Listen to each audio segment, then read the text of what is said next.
Y si te dijera que la amenaza más formidable para tu fe no ruge como un león a la distancia, sino que te susurra al oído cada domingo, con la voz suave y familiar de un pastor? ¿Qué pasaría si la anestesia espiritual más potente no viniera en una botella, sino envuelta en mensajes de motivación que, en lugar de despertar tu alma al arrepentimiento, la estuvieran sumiendo en el letargo más profundo? Imagina por un instante que miles de púlpitos se han convertido, sin saberlo, en dispensarios de un veneno que no ataca el cuerpo, sino que disuelve lentamente el discernimiento espiritual del pueblo de Dios. Esta es la cruda realidad que enfrentamos. Multitudes de creyentes genuinos, personas de oración ferviente, con un amor sincero por Dios y un compromiso innegable en sus iglesias, se sientan semana tras semana a escuchar un evangelio que ha sido despojado de su poder. Lo que se les sirve no es el pan de vida que nutre el alma, sino una dieta de comida chatarra espiritual, una mezcla cuidadosamente diseñada de psicología popular, filosofías humanistas y verdades bíblicas a medias. Son sermones que, aunque citen versículos, no tienen su raíz en la tierra fértil de la palabra, sino en las arenas movedizas del pensamiento moderno. Construyen sobre la base de la emoción humana, levantando castillos de arenas sentimentales que se desmoronan estrepitosamente ante la primera ráfaga de una crisis real. Hemos erigido catedrales donde se invierte más tiempo en la autoayuda que en la adoración a Cristo, donde la catarsis emocional se aplaude más que la búsqueda de la santidad, donde las promesas de éxito terrenal resuenan con más fuerza que el llamado radical a negarse a uno mismo. Detrás de la fachada de estas prédicas virales, de estos mensajes que se comparten por miles, se esconde una toxina invisible diseñada para debilitar sistemáticamente tu fe, enfriar el fuego de tu espíritu y desviar tu corazón de la verdad cruda y liberadora del Evangelio. Es una estrategia encubierta, un caballo de Troya espiritual que ha penetrado las murallas de la Iglesia, disfrazando el error con un manto de piedad superficial, y lo más alarmante es que casi nadie lo está notando. Si estas palabras están empezando a encender una alarma en tu espíritu, si sientes que una luz incómoda pero necesaria se está abriendo paso en tu interior, detente un momento. Me gusta, en este video no es un simple clic para un algoritmo, es una señal de que esta antorcha de verdad debe seguir ardiendo con más fuerza. Y al suscribirte, no solo te unes a un canal, sino a un movimiento de creyentes que han declarado que no se conformarán con un evangelio diluido. El verdadero peligro raramente se presenta como una herejía frontal y escandalosa.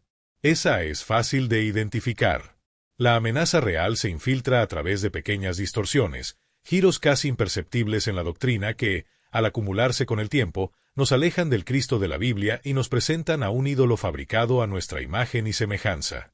Y lo más perturbador es que estas alteraciones ya no se cuestionan, se reciben, se celebran y se inyectan directamente en el torrente sanguíneo espiritual de la congregación sin la más mínima resistencia, como si fuera la revelación más fresca del cielo. Hoy, vamos a arrancar la máscara de 5 de estas mentiras letales que se predican como verdad absoluta desde miles de púlpitos y que millones de creyentes repiten, convencidos de que están honrando a Dios, sin saber que en realidad están propagando un evangelio adulterado. Son engaños que suenan reconfortantes pero que están espiritualmente vacíos, que estimulan las emociones pero no transforman el carácter, que apaciguan nuestros deseos terrenales pero silencian la autoridad del Espíritu en nuestras vidas. Estas son las falsedades que podrían estar moldeando tu fe sin que te des cuenta. Pero quiero que sepas algo. El propósito de este mensaje no es condenar a nadie, sino sonar como una sirena de emergencia para el alma. Porque el Espíritu Santo está buscando desesperadamente a hombres y mujeres que amen la verdad por encima de su propia comodidad, personas con la valentía de poner bajo el microscopio de las Escrituras todo lo que han aprendido, de examinar con honestidad lo que se les ha enseñado y de tener el coraje de desechar todo aquello que no provenga del corazón de Dios. Hoy no solo aprenderás a identificar estos engaños. Te irás de aquí equipado con las herramientas para blindar tu fe, para desarrollar un discernimiento afilado como una espada de doble filo y para regresar al Evangelio puro, sin aditivos, de nuestro Señor Jesucristo. Y te lo advierto desde ahora, la cuarta mentira es una trampa tan sutil que en ella han caído incluso los líderes más respetados, y la quinta podría estar poniendo en riesgo la certeza de tu salvación sin que lo sospeches. Antes de desvelar la primera, quiero invitarte a realizar un acto profético en la sección de comentarios. No escribas un párrafo, solo una declaración poderosa y concisa que selle tu compromiso con lo que estás a punto de escuchar. Escribe: Señor, dame hambre de tu verdad. Hazlo no como una rutina, sino como una oración que sale de lo profundo, una declaración pública ante el cielo de que tu lealtad no está con un predicador, ni con una denominación, ni con tus propias ideas, sino únicamente con la verdad de Dios. Ahora sí, prepara tu mente y blinda tu corazón, porque estamos a punto de adentrarnos en un territorio que podría sacudir los cimientos mismos de tu fe. La primera falsedad, y quizás la más extendida, es esta: el deseo supremo de Dios es que tú seas feliz. ¿Cuántas veces has escuchado esta idea? Se ha convertido en el mantra no oficial de una gran parte del cristianismo moderno. Se proclama desde escenarios con luces y humo, se imprime en camisetas y se convierte en el eslogan de conferencias enteras. Dios solo quiere verte feliz. A simple vista, suena como una verdad reconfortante, una afirmación llena de amor. Sin embargo, detrás de esa fachada de dulzura se esconde una de las distorsiones más peligrosas que ha infectado al Evangelio. Este engaño no descendió del cielo, fue fabricado en la tierra. Nace de una cosmovisión donde el protagonista de la fe ya no es la gloria de Dios, sino la satisfacción del ser humano. Es un evangelio terapéutico, centrado en el bienestar emocional, en la autorrealización y en la promesa de una vida libre de dolor y sacrificio. El mensaje de redención, arrepentimiento y santificación ha sido reemplazado por eslóganes motivacionales como "tú te lo mereces", "declara tu victoria" o la peligrosa noción de que si no te hace sentir bien, no puedes ser de Dios. Estos mensajes son tan populares porque apelan directamente a nuestro anhelo natural de comodidad, pero están en un divorcio absoluto con el testimonio de las Escrituras. Esta enseñanza ha convertido a muchos creyentes en meros consumidores de espiritualidad. Se acercan a Dios no por quien es Él en su infinita santidad, sino por los beneficios que pueden obtener de Él. Y cuando la vida, inevitablemente, se torna difícil, cuando la enfermedad toca a la puerta o la crisis financiera golpea, estos creyentes terminan sintiéndose estafados por Dios. Se alejan de la fe, amargados y confundidos, porque Dios no cumplió con su supuesto deber de mantenerlos felices. Pero el problema jamás estuvo en el carácter de Dios, sino en la mentira que se les vendió. La Biblia nunca, en ninguna parte, promete la felicidad como el objetivo principal de la vida cristiana. En su lugar, presenta la santidad como el propósito eterno de Dios para sus hijos. Y esa única palabra lo cambia todo. El camino hacia la santidad rara vez se siente feliz. De hecho, a menudo implica una dolorosa renuncia, una confrontación brutal con nuestro propio pecado y un sufrimiento que Dios utiliza para purificarnos. ¿Acaso Abraham se sintió feliz mientras subía el monte Moriah, con el cuchillo en la mano, para ofrecer a su único hijo? ¿Experimentó felicidad el profeta Jeremías cuando fue arrojado a un pozo de lodo por predicar una verdad que nadie quería oír? ¿Estaba feliz el apóstol Pablo mientras era apedreado, azotado y dado por muerto? Y la pregunta definitiva: ¿estaba Jesús feliz en el huerto de Getsemaní, con el alma angustiada hasta la muerte mientras sudaba gotas de sangre? Estos gigantes de la fe no vivían buscando un estado de bienestar emocional.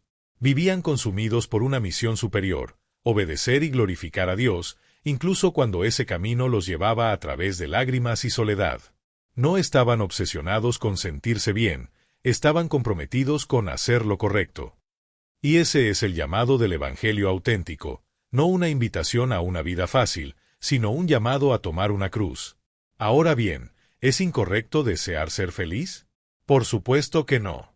El problema no es el deseo, sino cuando elevamos ese deseo al trono de nuestra teología, convirtiéndolo en la voluntad soberana de Dios. En ese momento, dejamos de seguir a Cristo y comenzamos a usar a Cristo como un medio para alcanzar nuestra propia felicidad. Es una idolatría emocional que convierte al Creador en un sirviente de nuestras emociones. Y cuando Dios no cumple nuestras expectativas, nos frustramos y lo culpamos. Pero Jesús nunca dijo: «Ven a mí y serás feliz». Él dijo: «Si alguno quiere venir en pos de mí, niéguese a sí mismo, tome su cruz cada día y sígame». La cruz no es un símbolo de felicidad, es un símbolo de muerte al yo, de renuncia a nuestros derechos y de sumisión total a la voluntad del Padre. Seguir a Cristo no garantiza una vida cómoda, pero sí garantiza una vida con propósito eterno. Es aquí donde debemos entender la diferencia abismal entre la felicidad y el gozo. La felicidad depende de las circunstancias. Si las cosas van bien, soy feliz. Si van mal, mi felicidad se desvanece. Pero el gozo del que habla la Biblia es una fuerza sobrenatural que el Espíritu Santo produce en nuestro interior y que permanece firme incluso cuando el mundo a nuestro alrededor se derrumba. El apóstol Pablo, escribiendo desde la oscuridad de una prisión, no dijo siéntanse felices, sino regocijaos en el Señor siempre. Su gozo no dependía de su comodidad, sino de su anclaje en la verdad inmutable de Dios. Quien vive persiguiendo la felicidad terrenal nunca estará satisfecho, porque el alma tiene una sed que este mundo caído no puede saciar. Pero quien abraza la cruz, quien elige obedecer aunque duela y vive para la gloria de Dios, encontrará un gozo que el mundo no puede dar, ni tampoco quitar. Si has creído que la meta de Dios es hacerte feliz, te ruego que vuelvas a las Escrituras, porque ese pensamiento te puede llevar a justificar cualquier pecado en nombre de tu bienestar. Dios nunca va a contradecir su palabra para complacer tus emociones. Su meta no es tu comodidad, es tu transformación a la imagen de Cristo. La segunda mentira: todas las creencias, si son sinceras, conducen a Dios. Vivimos en una cultura que ha declarado la guerra a la verdad absoluta. En esta era de la tolerancia radical, donde la convicción es vista como arrogancia, ha surgido una idea que suena noble pero es espiritualmente letal: no importa lo que creas, siempre que sea sincero. Al final, todos los caminos llevan a la cima de la misma montaña.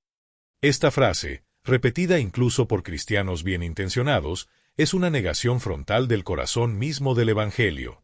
Esta mentira es el fruto del pluralismo religioso, una filosofía que reduce a Dios a una fuerza impersonal que aceptaría cualquier forma de adoración, siempre que sea de corazón. Suena inclusivo, suena amoroso, pero es una falsedad que ha anestesiado la urgencia del Evangelio y ha puesto a millones en un camino ancho que parece de paz, pero cuyo destino es la separación eterna de Dios. Jesucristo no dejó lugar a la interpretación cuando pronunció las palabras más exclusivas y ofensivas para la mente moderna. En Juan 14:6, su declaración fue inequívoca: yo soy el camino, la verdad y la vida. Y para que no quedara ni una sola duda, añadió la cláusula que dinamita todo pluralismo: nadie viene al Padre, sino por mí. Fíjate en el uso de los artículos definidos. No dijo soy un camino o una verdad entre muchas. Dijo el camino, la verdad, la vida. Con esto, cerró todas las demás puertas. Cualquier otro intento de llegar a Dios, sin importar cuán sincero, devoto o apasionado sea, es un callejón sin salida. Aquí es donde debemos hacer la pregunta que desmantela esta mentira: si existían otros caminos hacia Dios, ¿por qué fue necesaria la cruz? Si la sinceridad de un budista, un musulmán o un humanista fuera suficiente para alcanzar el cielo, ¿para qué el Hijo de Dios tuvo que encarnarse, ser humillado, torturado y abandonado por el Padre en una cruz? ¿Fue el sacrificio de Cristo un plan B, una opción más? Afirmar que otros caminos son válidos convierte la crucifixión en el acto más innecesario y trágico de la historia. Es una bofetada al sacrificio de Jesús. Hoy, muchos púlpitos han silenciado esta verdad por miedo a ser tildados de intolerantes. Predican un mensaje genérico sobre el amor y la unidad, evitando la confrontación que la exclusividad de Cristo inevitablemente genera. Pero el amor verdadero nunca puede divorciarse de la verdad. Si vieras a un ser querido bebiendo veneno, convencido de que es medicina, ¿sería amoroso decirle lo importante es que lo bebas con sinceridad? Jamás. El amor verdadero le arrebataría la copa de la mano, aunque se enojara. No es amor decirle a alguien que se dirige a una eternidad sin Dios que su camino es igualmente válido. Eso no es compasión, es cobardía espiritual. El amor verdadero, el amor bíblico, siempre confronta el error para rescatar al perdido. Este pluralismo ha diluido el evangelismo hasta convertirlo en una simple invitación a sentirte mejor. Ya no se habla del pecado como una ofensa contra un Dios santo que merece un juicio. Ya no se presenta a Jesús como el único rescate de la ira venidera. Se le presenta como una mejora para tu vida, no como el único requisito para la vida eterna. El apóstol Pedro, lleno del Espíritu Santo, lo dejó claro en Hechos 4:12, y en ningún otro hay salvación, porque no hay otro nombre bajo el cielo, dado a los hombres, en que podamos ser salvos. No hay otro nombre. No es el nombre del universo, ni de la energía cósmica, ni de tu yo superior. Solo el nombre de Jesús. Y sí, esa verdad es ofensiva, es radical y es exclusiva. Por eso mismo, los apóstoles estuvieron dispuestos a morir por ella. No murieron por una buena idea, murieron por la única verdad que salva. Aceptar la mentira de los muchos caminos anula por completo la gran comisión. Si todos los caminos llevan a Dios, ¿para qué evangelizar? ¿Para qué enviar misioneros? ¿Para qué arriesgarlo todo por predicar el Evangelio? Si la sinceridad bastara, Jesús no habría dicho id y haced discípulos, sino dejad que cada uno siga su corazón. Por eso te pregunto con toda honestidad, ¿tu fe está anclada en el Cristo de la Biblia o en una idea espiritual que has adaptado a la cultura? Porque no es la sinceridad de tu fe lo que te salva, sino la verdad del objeto de tu fe. Y esa verdad tiene un solo nombre, Jesucristo. La tercera mentira, nunca debes juzgar a nadie. Pocos versículos han sido tan manipulados y arrancados de su contexto como Mateo 7:1. No juzguéis, para que no seáis juzgados. Esta frase se ha convertido en el escudo perfecto para cualquier persona que quiera vivir sin rendir cuentas, un arma para silenciar toda forma de corrección o discernimiento doctrinal. Se repite como un mantra para promover una falsa unidad y una tolerancia pecaminosa, provocando una parálisis moral en el cuerpo de Cristo. La Iglesia ha perdido su capacidad de llamar al pecado por su nombre por miedo a violar este versículo. Pero, ¿estaba Jesús prohibiendo todo tipo de juicio? ¿Acaso nos mandó a apagar nuestro cerebro y nuestro discernimiento? La respuesta, al leer el resto de la Biblia, es un rotundo no. Jesús no condenó el acto de juzgar, sino el juicio hipócrita. Estaba confrontando a los fariseos, que eran expertos en señalar la más mínima astilla en el ojo de los demás mientras ignoraban una viga de construcción en el suyo. Él condena el juicio arrogante, el que se hace desde una supuesta superioridad moral. De hecho, si sigues leyendo el pasaje, Jesús mismo da la instrucción para juzgar correctamente. Hipócrita.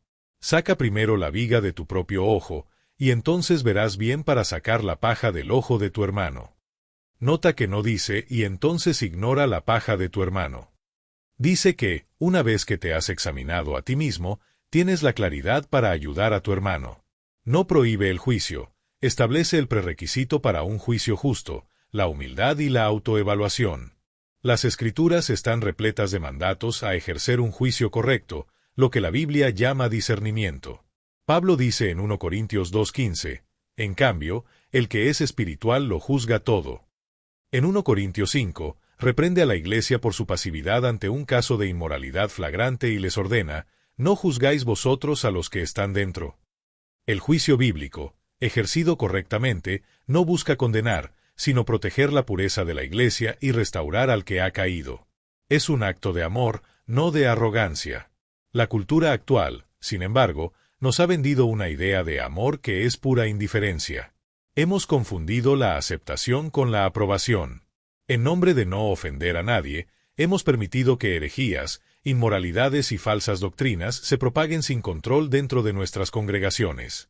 El resultado es una generación de cristianos doctrinalmente débiles, moralmente confundidos y sin temor de Dios. ¿Dónde está la voz profética que, con amor, confronta el error? La hemos silenciado por miedo a que nos llamen legalistas o faltos de amor. Pero Proverbios 27:6 nos recuerda, fieles son las heridas del que ama.